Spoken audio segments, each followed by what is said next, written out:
nós somos nativos digitais, então a geração Z, a partir de 1995, 96, é uma geração nativa digital, então a gente cresceu desde o início com acesso à internet. Então a gente chega querendo inovação, querendo ter mais essa proximidade com a tecnologia. E quando a gente soma esse conhecimento da pessoa que está lá já faz muitos anos, tem esse conhecimento empírico e junta com a tecnologia, a gente consegue alcançar lugares muito maiores, né? Muito mais altos.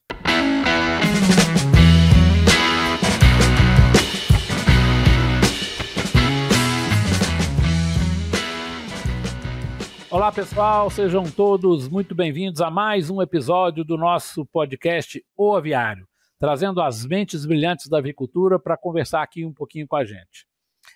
Meu nome é Marcos Café e hoje nós vamos receber aqui o Pedro Lucas Figueiredo, que é médico veterinário, formado lá pela Universidade Federal de Uberlândia, a quem eu já aproveito mandar um abraço, certo, colegas da UFO, uma universidade que eu tenho uma admiração muito grande por ela, que tem uma importância muito grande na área de avicultura, colocou muitos excelentes profissionais no mercado lá pela turma. Então, aproveito aí a oportunidade para dar um abraço para os amigos da UFO. Inclusive, né, o Pedro é orientado da professora Bia, né, tão querida aí, tão conhecida no meio avícola, e vai contar aqui um pouquinho, certo, sobre alguns... Hoje o nosso assunto aqui vai ser...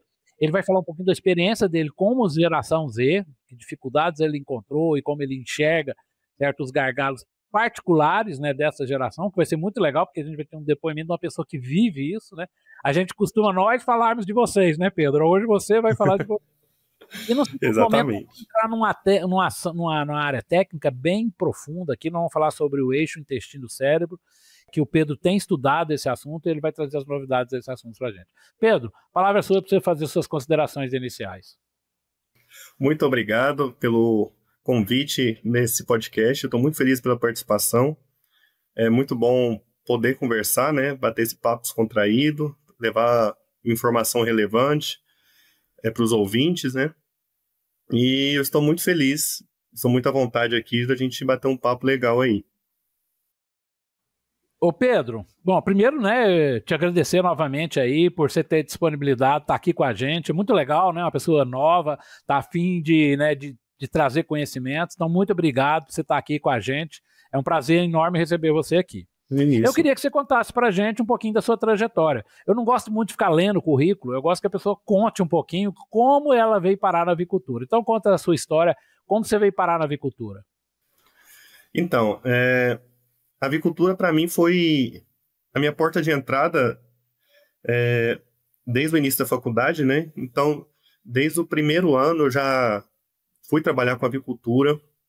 Conheci a professora Bia, que é a professora Belchiolina Beatriz, que é a responsável pela disciplina de avicultura e ornito na Universidade Federal de Uberlândia. E desde quando eu conheci ela, fiz estágio no laboratório dela, já fui participar de um congresso de avicultura que estava tendo na época, organizado na faculdade mesmo. Já mandei meu primeiro resumo. E aí foram 3 anos, né, de bolsa, com iniciação científica. Todos esses anos fiz iniciação com foco em biotecnologia para controle de salmonela. Então, trabalhei com diversos temas, desde bacteriófagos a nanopartículas de prata, né? Então, foram trabalhos multidisciplinares com vários institutos de pesquisa. E no mestrado, eu continuei, dei seguimento a esse estudo na avicultura, voltado para essa parte mais de nanotecnologia. Então, trabalhei no desenvolvimento de um teste usando inteligência artificial para o controle de salmonela. Na verdade, esse teste visa mais o diagnóstico, né? Então, trabalhei elaborando esse dispositivo de teste para salmonela. Atualmente, eu não estou na área, né, na pesquisa, pretendo entrar no doutorado, mas trabalhei em algumas grandes agroindústrias de avicultura, como a Globoaves, a BRF, trabalhei com avós, com matrizes. Nesse pouco tempo que eu estou formado, já passei por algumas grandes empresas. Ah, legal, Lu. Legal, Pedro, legal mesmo. Pedro, assim, o nosso primeiro assunto aí que a gente se propôs a falar, e eu acho muito legal você dar esse depoimento, é sobre exatamente como você enxerga das dificuldades, das convivências, né, da geração a qual você pertence, que é a famosa geração Z, né? Normalmente a gente que é mais velho, a gente fica, né, avaliando, né, as características das diferentes gerações, né? Mas a gente está sempre olhando para trás e vendo, né, e comparando. Legal hoje a gente ter aqui um depoimento de uma pessoa, né, que é dessa geração, né? Você é bem novo. E você mesmo contar, né? O que você acha que, né? Como que você interage nessa geração? Quais que são os pontos que você acha que são legais dessa geração? O que vocês acham que podem melhorar? Enfim, o que esperar de um profissional da geração Z? Então, como eu sempre vi a avicultura de forma muito teórica, né? Durante a graduação. E sempre me interessei muito pela teoria, pela essa parte de estudo de doenças. E eu não imaginava como seria no dia a dia do aviário. Eu sabia que tinha um controle muito intenso dentro de uma granja, tinha normas de biossegurança rígidas. E logo quando eu formei, eu fui para assumir um cargo que seria como a figura do sanitarista, né, em uma granja de matriz. E lá eu percebi que tem um choque muito grande de gerações, porque geralmente quem detém o conhecimento, a experiência, são pessoas mais velhas. São pessoas que estão na avicultura. A avicultura é muito composta por esse conhecimento de uma pessoa que está lá há 20 anos, que tem muita experiência prática do que ela está fazendo, que sabe muito bem, tem aquele conhecimento empírico, né, que ele testa no dia a dia, já viu muita coisa acontecer, muita coisa dar errado, então chega uma pessoa nova, um profissional novo, às vezes um cargo acima dele, e trazendo muita coisa nova, então sempre dá aquele embate, né, de gerações. Mas esses são grandes desafios que o profissional da geração Z tem que aprender a lidar, tem que aprender a ganhar as pessoas, né, e entender que é um complemento, né? Então nós somos nativos digitais, então a geração Z, a partir de 1995, 96, é uma geração nativa digital, então a gente cresceu desde o início com acesso à internet, então a gente chega querendo inovação, querendo ter mais essa proximidade com a tecnologia. E quando a gente soma esse conhecimento da pessoa que está lá já faz muitos anos, tem esse conhecimento empírico e junta com a tecnologia, a gente consegue alcançar lugares muito maiores, né? Muito mais altos.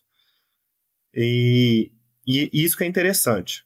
Se você é apaixonado pela avicultura e quer se destacar no mercado, a PPG-VET oferece 3 opções de pós-graduações, com módulos que abordam doença e sanidade, postura comercial, manejo de frango de corte, extensão rural, matrizes, incubatório e gestão avícola. Você estará pronto para enfrentar os desafios da produção de aves, garantindo resultados superiores. Invista no seu futuro com a PPG-VET e faça a diferença na avicultura. Adentrando no assunto já dessa revolução tecnológica, né, que a avicultura está passando, a gente vê que a maior parte dos produtores, quando eu estou querendo falar agora dos integrados, né, desse sistema de integração, que a maior parte é composto por um núcleo familiar. E esse núcleo familiar, que antigamente era composto por pessoas mais velhas, hoje em dia está sendo passado para os filhos, que são pessoas mais novas que estão trazendo um diferencial, né, uma revolução tecnológica. E é justamente essa união do conhecimento do pai, do avô, que trabalhava na granja, junto com o neto ou o filho novo, começando a trazer a tecnologia, que a gente tem uma combinação bastante relevante e importante para essa mudança. Mas aí, Pedro, você tem toda a razão. Mas vamos imaginar uma situação de conflito, ou seja, a pessoa, né, mais velha que detém a informação, e às vezes até, como você muito bem falou, não necessariamente seja um conhecimento científico formatado, um conhecimento mais empírico, de experiência, Aí chega o menino, né, que é da família, conforme você falou, é neto ou é filho, com algumas, né, ideias inovadoras. E aí vem o conflito, quer dizer, a geração antiga não aceita aquela inovação e às vezes o menino também fica um pouco revoltado de não ser aceito, já que muitas vezes ele detém aquele conhecimento de uma forma mais formatada, mais científica. Como é que você enxerga esse conflito? Como é que resolve isso? É um conflito que exige muita paciência. Na verdade, nós somos mais novos, não podemos desistir, né? Porque a gente passa por um momento desse, a gente fica estressado e fala, vou largar de mão porque esse cara é muito cabeça dura, não vai dar certo. Mas é aos poucos que você vai ganhando a confiança, por meio de você introduz pequenas coisas e por exemplo, você fala, vamos testar isso assim assado, vamos ver se isso dá resultado. Aí você testa uma pequena coisa, às vezes aquela coisa dá certo, né, e acaba que a pessoa já vai olhando para um jeito diferente. Ou então você já chega com dados, né, você já chega mostrando, nossa, olha aqui, se a gente fizer isso, olha o tanto que você pode deixar de perder. O que você acha da gente tentar? Então, tem que ser resolvido com muita tranquilidade, né, tem que ter essa paciência para não ocorrer esse choque muito rápido, né?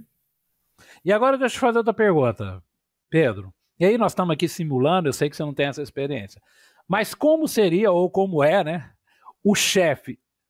O chefe sendo da geração Z, ou seja, agora nós vamos inverter, quer dizer, a pessoa da geração Z subiu rapidamente numa empresa, numa posição, na família, etc., e passa a ser o chefe. Como que é o chefe da geração Z? Como é que você enxerga isso?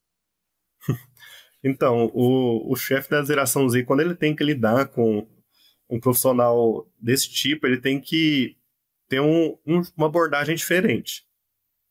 Por quê? O chefe da geração Z, ele aparenta ser muito inexperiente, porque teve uma ascensão rápida, ele tem pouco conhecimento empírico, né? Então ele não viveu tanta coisa para poder opinar tão fortemente. Então a abordagem que ele tem que fazer com os profissionais que são mais velhos de casa, assim dizer, ou que tem mais experiência, é uma abordagem mais de como se ele demonstrasse uma humildade, né? Como se ele tivesse muito menos conhecimento, ele tentasse introduzir as coisas pedindo conselhos, então a forma dele falar, ele tem que falar pedindo conselhos, né? Ao invés de logo impor alguma coisa. Quando a pessoa tenta essa abordagem mais passiva, tentando mostrar que não sabe muito, pede alguma ajuda para fazer determinado papel, ele consegue alcançar mais as pessoas dessa geração anterior do que simplesmente impondo algo. Então ele tem que demonstrar essa postura, mais pedindo ajuda, pedindo conselho. O que você acha da gente fazer assim? O senhor acha que pode melhorar alguma forma fazendo desse jeito? Então, eu acho que é esse o caminho. Agora, aproveitando a sua experiência, né, você relatou, né, teve a oportunidade de ser empregado em duas grandes agroindústrias, né, a Globo Aves e a qual foi a outra que você falou? BRF. BRF, né? E você, naturalmente, entrou, né? E eu queria que você desse esse depoimento. Qual foi, assim, não de conflito, mas dificuldade. Qual que é a dificuldade que às vezes você sentiu mesmo? Assim, aí não estamos fulanizando, né, o seu chefe, nem a empresa A ou B. É que você acha, inclusive dos seus colegas da sua geração que entram no emprego, qual é a maior dificuldade que vocês têm, que tem mesmo, e que talvez a empresa possa prestar atenção nessas dificuldades para dar, vamos dizer, algum tipo de apoio justamente para tornar essa transição um pouco mais fácil e para que exatamente o profissional possa crescer dentro da empresa. Então, a primeira dificuldade, falando assim, que eu acho que a geração Z encontra quando, no meu caso, que é cargo de liderança, né? Eu acho que é realmente essa convivência, esse lidar com pessoas, né? Lidar com pessoas de diferentes gerações é algo complicado. Você não aprende isso na faculdade, como é que você lida com pessoas, estudo. Você pode ler livros, você pode pesquisar na internet, você pode pesquisar esse conhecimento, mas na prática você só aprende lidando no dia a dia mesmo. Então, esse lidar com as pessoas é o mais difícil, com essas diferentes gerações. Agora, um ponto importante na minha geração do mercado de trabalho é que, por exemplo, a granja é composta por operadores e está tendo muito operador da geração Z. A geração Z, ela exige uma maior flexibilidade por parte das empresas. Por quê? Nós não temos aquele sentimento de ficar 30 anos na mesma empresa, aquele orgulho que a geração anterior tinha, de ficar 30 anos na mesma empresa, de desempenhar aquele papel, a gente ter um emprego, é a parte mais importante da nossa vida, é o emprego. Isso já é muito diferente da nossa geração. O emprego é uma parte da nossa vida, ele não é toda a nossa vida. E a empresa boa é a empresa que tem o melhor salário para você, ou que tem mais benefícios para você, não necessariamente a empresa que você está atualmente. Então, nós migramos mais de empresa, né? E um problema, na realidade da granja, que está consumindo por conta da geração Z, é a quantidade de faltas, né? Então, a mão de obra acaba que, não entrando em nada de questão política, né? Mas a maioria das granjas hoje é a escala 6x1. E essa escala 6x1 para a geração Z, ela traz algo muito conflitante. Por quê? Nós crescemos numa era digital e até os cargos básicos, que não exigem escolaridade, né, por ter essa comparação frequente de rede social com estilo de vida melhor, né, acaba que quando a gente entra num serviço com pouca flexibilidade, que tem essa escala mais rígida, acaba que tem muito choque de realidade. E a geração Z acaba ficando muito desestimulada a esse contato com a granja por conta desse tipo de escala. Descansa pouco, né? Então, as empresas têm que rever, porque em toda a granja está tendo essa realidade de muita falta. Essas empresas têm que rever o que elas vão fazer, que a gente vai ter que ter uma mudança grande para contornar esse problema, essa falta de mão de obra que está tendo. Ô Pedro, deixa eu te provocar um pouquinho aqui. Eu queria que você defendesse a sua geração. Eu te pergunto, a geração Z desiste com facilidade? É menos resiliente? O que você acha? Mas eu não quero que você concorde, não. Eu quero que você defenda isso. Mas você acabou de falar, né, que uma das dicas é a gente perseverar, né? Como é que você enxerga, vamos dizer, esse rótulo aí que a geração Z é menos resiliente ou desiste com mais facilidade? E você colocou uma coisa legal aí. É mudar de emprego, não está desistindo de nada. Que se eu tenho 2 empregos, eu não tenho fidelidade ao emprego, eu tenho fidelidade à empresa que vai me pagar melhor e que vai me tratar melhor. Então, se você, empresa A, está me tratando mal e está me pagando mal, tchau, eu vou para B. Isso você falou que é uma coisa que é diferente na geração de vocês. As anteriores, acho que tinham um pouco mais de tolerância com isso. Mas a questão das existências, como é que você posiciona? Então, na verdade, a gente não desiste fácil, né? O que acontece, na maioria das vezes, é a falta de estímulo. Então, é uma geração que ela quer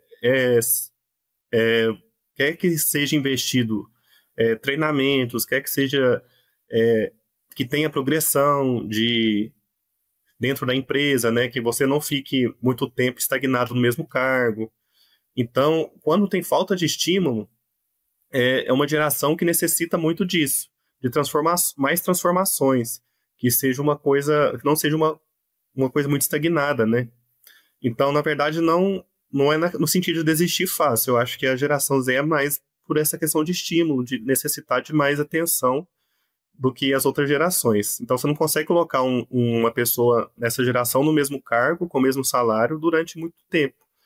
Então, você tem que falar assim, não, se você quer subir, então vou te passar um treinamento, você vai ser capacitado, e aí você consegue ter um sentido maior na vida da geração Z, nesse ponto. Bom, gente, essa conversa está muito boa, de geração, mas a gente tem uma proposta aqui de ter 2 assuntos, né? E acho que a gente podia, né, Pedro, ficar conversando aqui horas e horas sobre questões de gerações, que é um assunto que é bem palpitante, né? Eu como professor, eu vivo isso na pele, né? Eu já convivi com várias gerações e é natural que existam alguns conflitos, né? Porque são pessoas que pensam um mundo diferente, mas é sempre um assunto bem legal, né? Mas vamos, conforme a gente havia previsto aqui, Pedro, vamos entrar numa área mais técnica, né? E eu queria, então, certo, que você que tem estudado esse assunto, que eu acho que é um assunto, inclusive, novo para muitas pessoas, que é o eixo intestino-cérebro, né?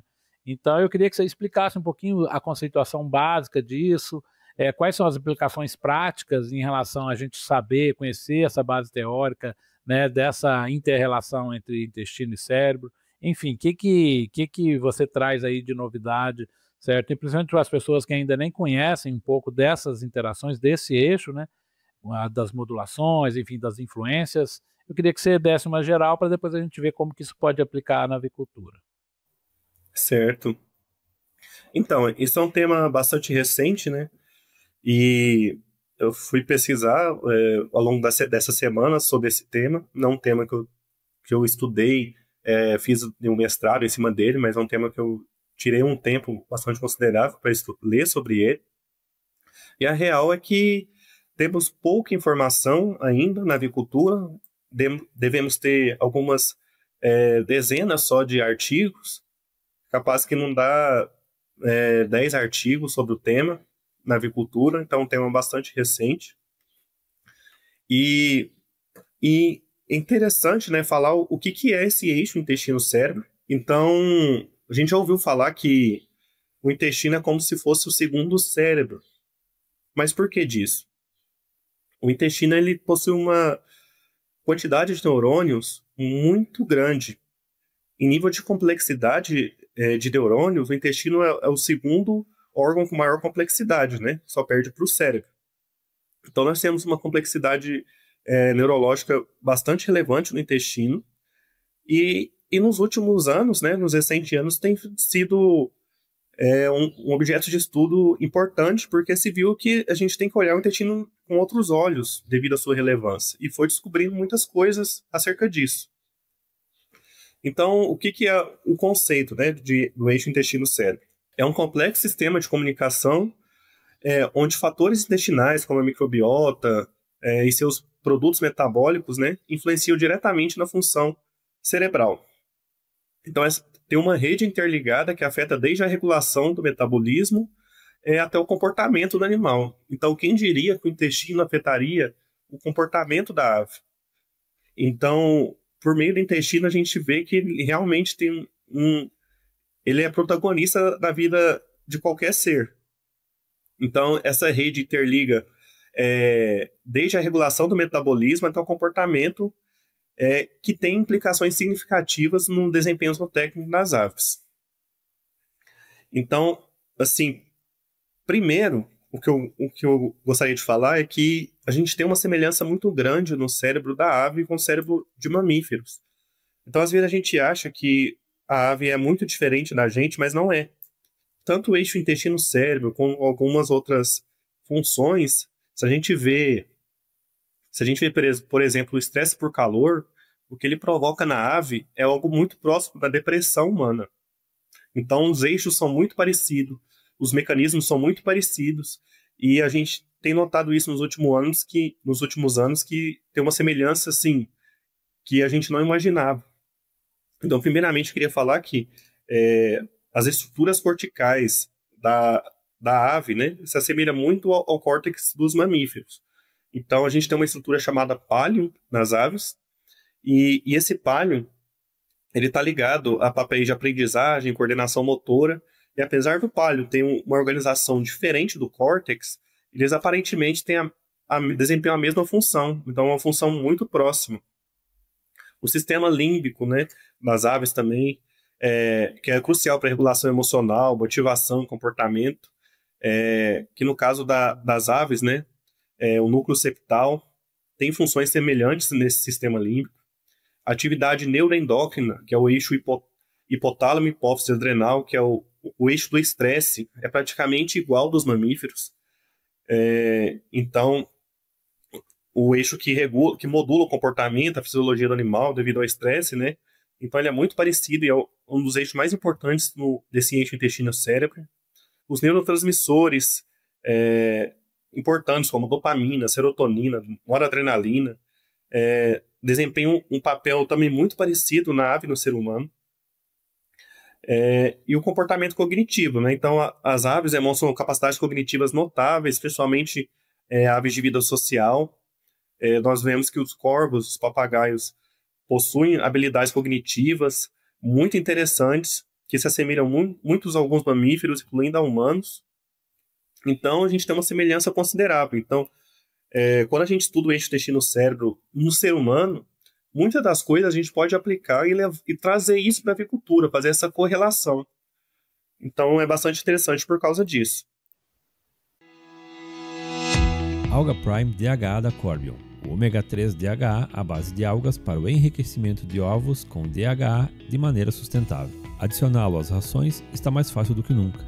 Acesse direto à fonte original de ômega 3 DHA e aproveite todos os benefícios. É melhor para o planeta, com impacto zero nos oceanos e baixa pegada de carbono. E é fácil de usar. A biomassa de algas, altamente concentrada, é adequada para múltiplas aplicações. Saiba mais em corbion.com.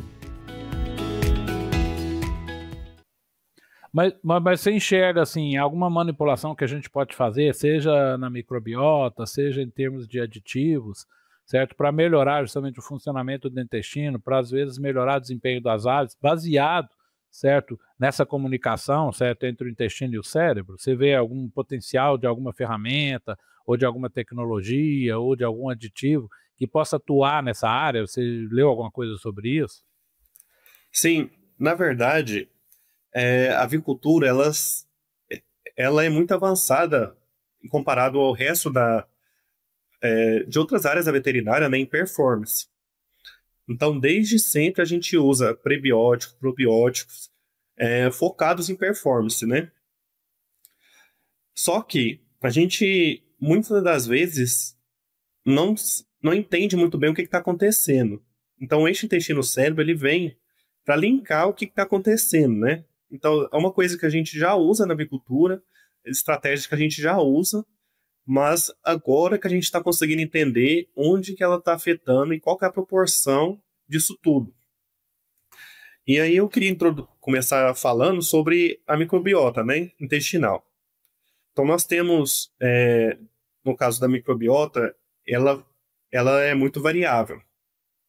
A microbiota no corpo é muito variável. Então nós temos na boca uma microbiota, um conjunto taxonômico de bactérias diferentes do que a gente tem no intestino, do que a gente tem na pele, por exemplo, né? Isso tudo, a gente tem nichos diferentes de seres vivos que vivem no nosso organismo.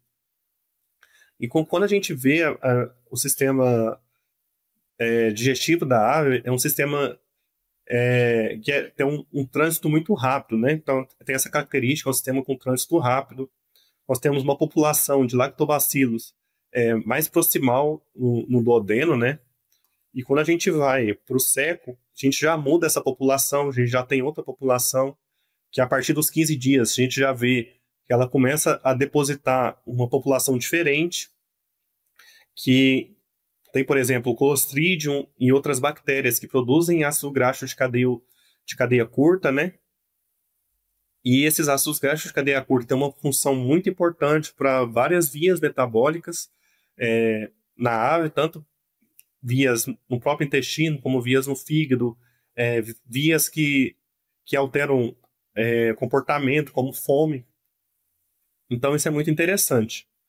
Então, qual que é a função da microbiota intestinal, né? Eu preciso introduzir isso para falar sobre esse eixo intestino-cérebro, que a microbiota faz todo o papel, faz um papel bastante importante nesse eixo. Então, a microbiota, ela atua na homeostase energética através da produção desses ácidos graxos de cadeia curta, na expressão de genes, na imunidade. Então a microbiota ela atua de forma bastante importante nessa imunidade. Então a gente sabe que o pintinho, logo após que ele nasce, ele tem contato com o solo, tem contato com os outros pintinhos, já começa a adquirir essa imunidade, e ela que vai amadurecer o intestino, né? É muito importante nessa parte de imunoglobulinas, do sistema inato, adaptativo. Então, a microbiota ela amadurece a imunidade intestinal. E aí, com esse amadurecimento, vem esse amadurecimento também endócrino, né? Então, o mecanismo de comunicação principal do eixo intestino-cérebro é o nervo vago. Então, a gente tem o nervo vago como o protagonista deste eixo. que facilita essa conexão bidirecional entre o sistema intestinal e o central. Então, esse eixo é basicamente essa conexão bidirecional entre o cérebro e o intestino, que é feito pelo nervo vago. E aí, o que tem a ver esse nervo com a microbiota? Então, basicamente, a microbiota desempenha um papel na modulação e produção de neurotransmissores, com bastante destaque aqui, né, para a serotonina, que 90% da serotonina do corpo é produzida no intestino. Dando um adendo, né, no caso do ser humano, quando a gente tem algum problema, algum distúrbio depressivo ou de ansiedade, o que a gente toma? A gente toma remédios que geralmente são recaptadores de serotonina. Então, nota-se hoje em dia uma ligação importante, né, entre a disbiose intestinal e doenças que são de origens depressivas, de ansiedade, ou então doenças cerebrais gerais, como inflamações, como esclerose múltipla. Então, muito se achava que primeiro teria uma doença como essa, uma depressão, por exemplo, e depois uma disbiose. Mas, na verdade, não. A gente tem uma disbiose primeiro, como causa, pelos estudos que a gente está tendo, que a gente está vendo, e depois disso que ocorre uma doença a nível cerebral. Então, parece ser que as células intestinais, a barreira intestinal, tem alguma coisa a ver com a barreira hematoencefálica. Então, tem uma ligação importante aí entre o cérebro e o intestino, que está realmente revolucionando essa parte da medicina, tanto da medicina veterinária como da medicina humana.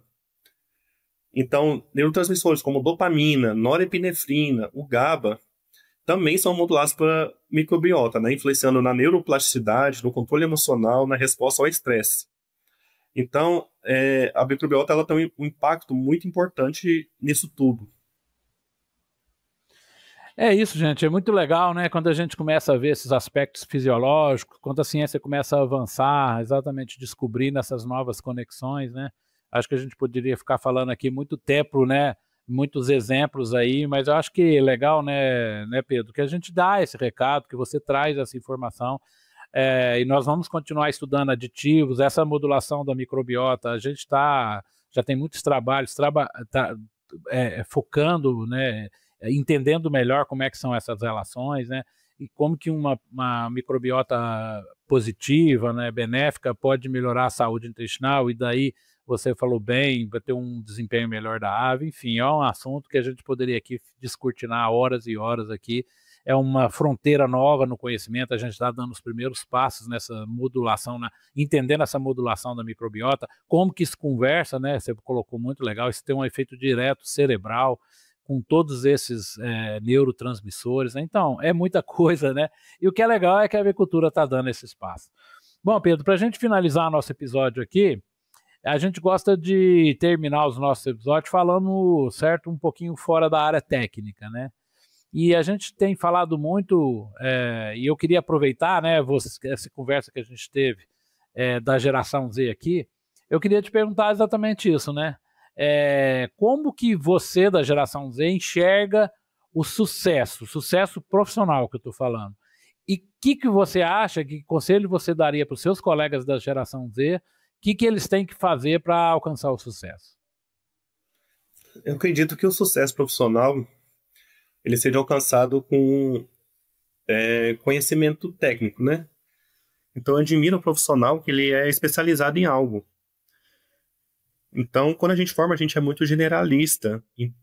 Então, é importante que você seja uma pessoa que tenha um determinado nicho de estudo, que seja especialista em algo, que assim você consegue se tornar uma referência. E aí você consegue ser mais lembrado sobre determinado assunto. Então, eu acho que o sucesso é isso, é você se tornar uma referência. E para isso, você tem que ser especializado em algo. E que conselho você daria para os seus colegas? Pessoal, o que a gente tem que fazer para a gente, né, alcançar esse sucesso? Além disso, né, além de focar, que é importante, você colocou, tem que ter foco, tem que ser especialista naquilo, mas assim, em características gerais, o que você acha? O que você acha que você falaria para um aluno que está começando agora, ou um profissional que formou agora, que faz isso, faz aquilo, que conselho você daria? Ouvir bastante, né? Então, a gente admitir que a gente sai muito cru, que a gente tem que aprender muito.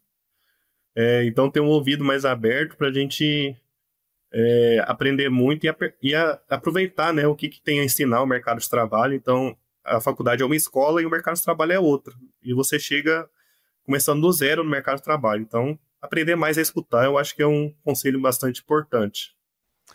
É isso então, Pedro Lucas Figueiredo, muitíssimo obrigado, Pedro, pela sua conversa aqui com a gente, né, esse papo gostoso, descontraído, falando de temas novos, né, falamos um pouquinho das gerações, né, eu te agradeço, é muito legal a gente entrevistar uma pessoa tão nova, né, que tem esse amor para a avicultura. A avicultura precisa muito dessa geração Z aí, de pessoas que venham para o nosso time, para a gente continuar fazendo a avicultura brasileira ser uma das maiores do mundo. Eu deixo então você fazer as suas considerações finais. Te agradecendo de novo, certo, por você estar aqui com a gente. Bom, professor, foi um prazer estar aqui, falar um pouco, né? É claro que a gente não consegue abranger tudo sobre...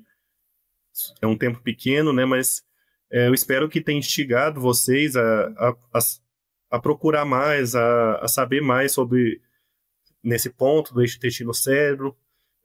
Agradeço a oportunidade de compartilhar um pouco sobre a minha geração. Espero orientar os profissionais novos que estão chegando no mercado de trabalho, dando mais uma luz aí, né? Às vezes as coisas são difíceis, mas tem que insistir, né? Que tudo vai dar certo. Então, muito obrigado pela oportunidade. E qualquer coisa, estamos aí, o que precisar. Então é isso, pessoal. Novamente agradecemos às pessoas que têm nos acompanhado, ao pessoal que está nos acompanhando pelo YouTube. A gente pede para que se inscrevam no nosso canal, isso ajuda muito o nosso podcast. E esperamos revê-los nos nossos próximos episódios. Um abraço, tchau, tchau. Valeu!